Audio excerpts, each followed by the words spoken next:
Hi, I'm Sunny from LoreForged, a podcast about Ashes of Creation. The other day, one of my co-hosts, the tall one, released a YouTube video about guilds, and I'm going to put a spin on this. Let's talk about guild classes.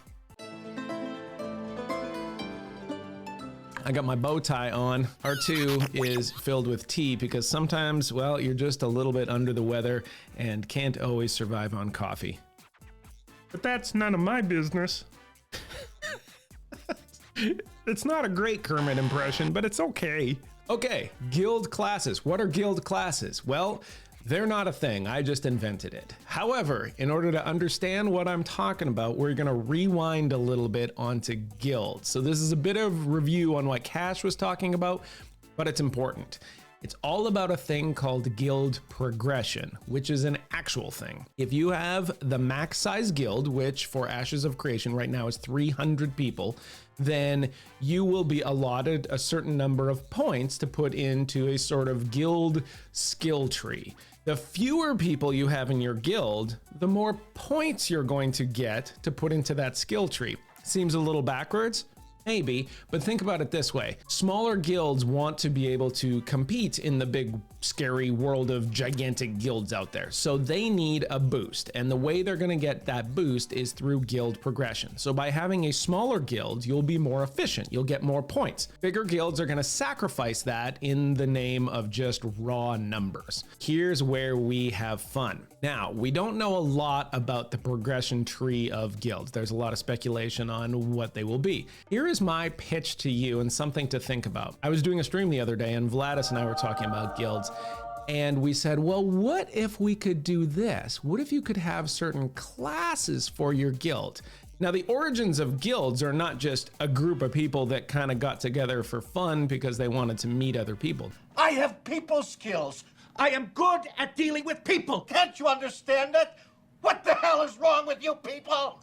No, it was profession-based, right? You had the Butchers Guild, you had the Ironworkers Guild, you had the Brewers Guild, things like that, so that they could basically unionize. They could share knowledge, they could get better wages, they could basically drive out competition, things like that. So here's the idea. With the guild progression system in Ashes of Creation, why not tailor it?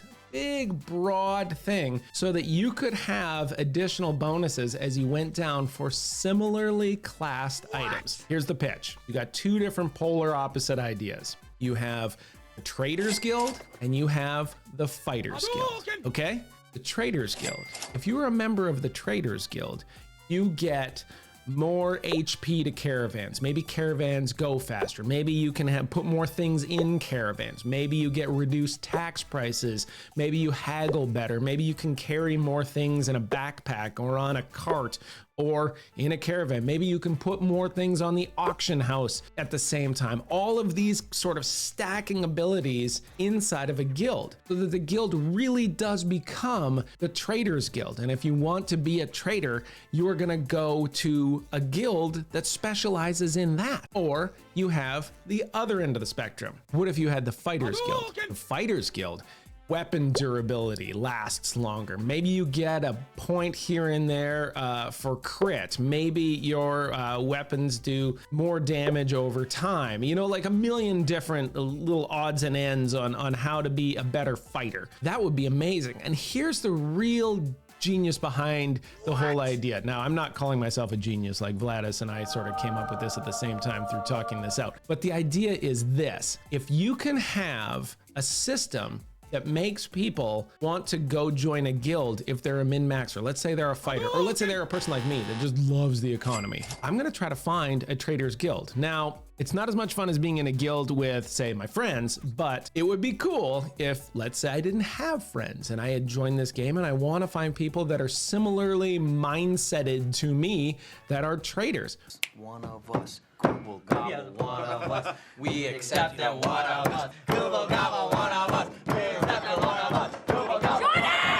Well, I'm gonna go out there and I'm gonna find a guild that has this kind of stuff. And that's what you want in an MMO. You want to build systems so that the players will go out and they will find people that are like-minded to them. The Fighters Guild, you're gonna have people that want to min-max, and so they're gonna go out of their way to find a guild that tailors all of the XP bonuses in guild progression to fighters. And that way you're taking people and you're pushing them into a system that will make them make friends. And you know what? They're gonna be friends because they're gonna be in a guild that involves all the same kind of things that they love. They're gonna find people that love to PvP. You're not gonna go to the Traders Guild if you love to PvP and want to min-max a character on damage. No, you're gonna go to the Fighters Guild, which is great because that's where the fighters are. This is just an idea. This is a pitch and a twist on the guild system, and I would love to see tailored skill trees towards classes. My name is Sunny, and I will see you in the guild hall.